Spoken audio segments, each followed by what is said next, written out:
He's a little feller. But he was a bite up here chasing shad.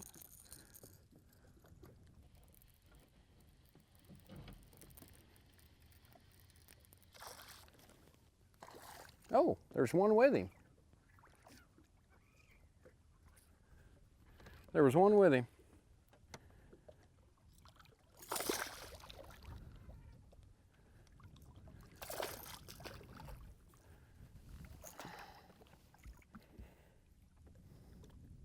See if he's kind of got me all.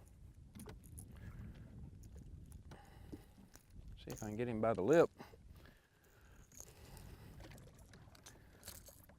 Well, whenever you get into the fall, you start having fish that start to school, and fish start to school on flats. And flats are always very important as you lean in toward fall. So we're still here in the early summer, but we're heading toward fall, and we're out here fishing on a number of ditches and different depressions. And as you can see, I've got several different crankbaits tied on with several different line sizes.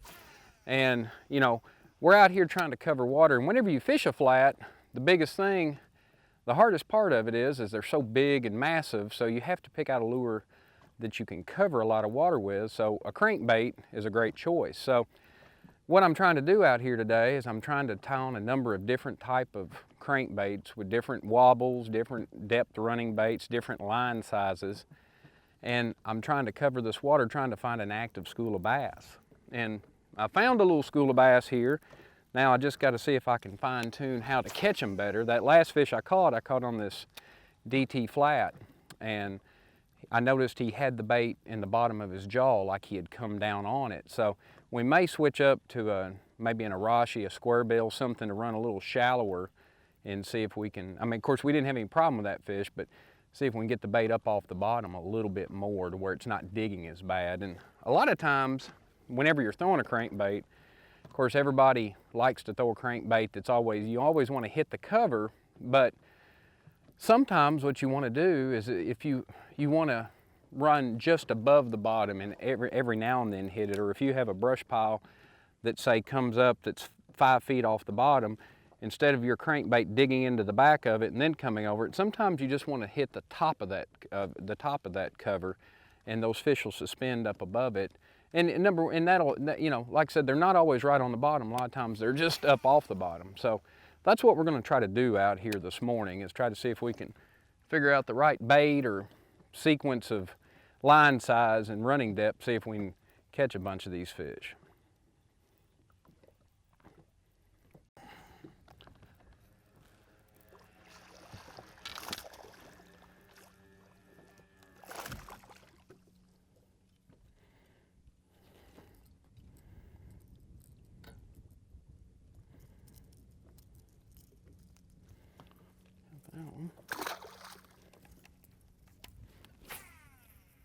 I was getting a number of hits on that cast.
Hit a piece of cover when I caught him.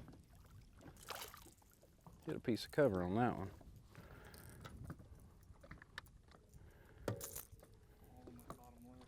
Yeah.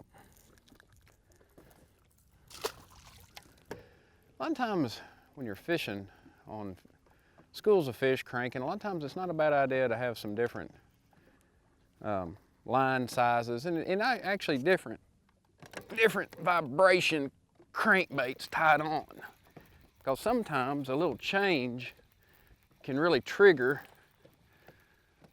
the bite to extend or catch more fish. Now this one here, like I said, that was the first cast in there.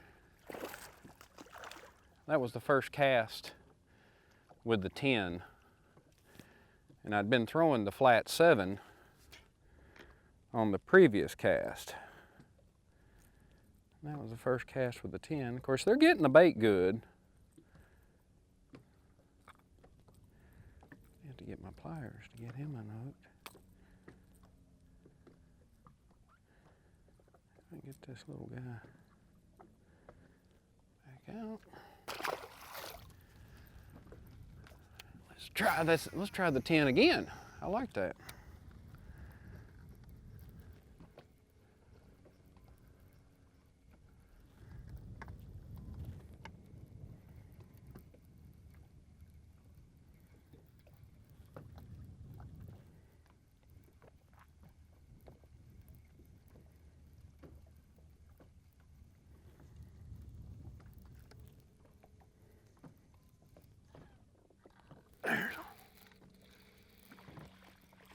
Oh, he come off.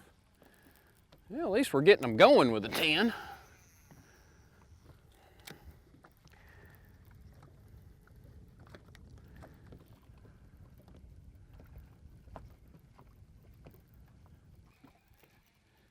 That's where the 7/6 crankbait rod comes in handy from Lou's. Those fish are hitting way out there on the end of my cast.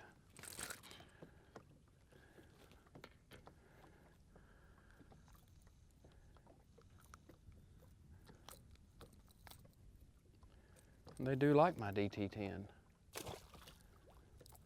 That's good. Let's try it. I heard one break too.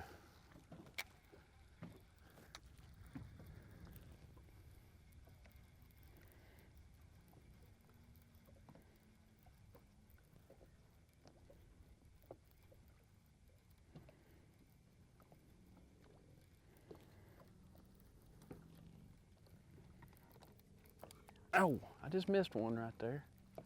He took a shot at my crankbait. He hit at it.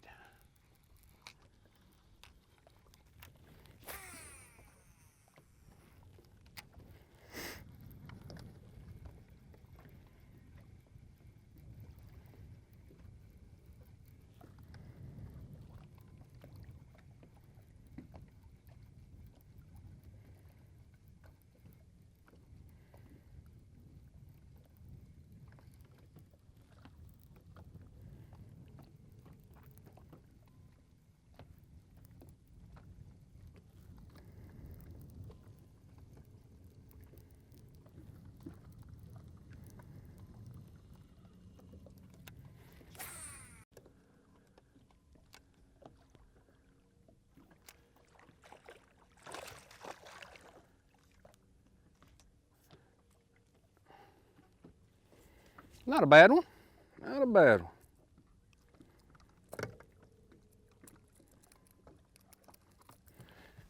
You got the bait.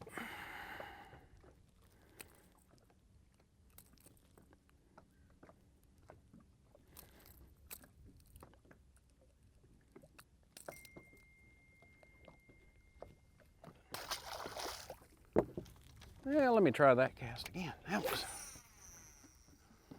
up on that side of the ditch. Check us out at wired2fish.com.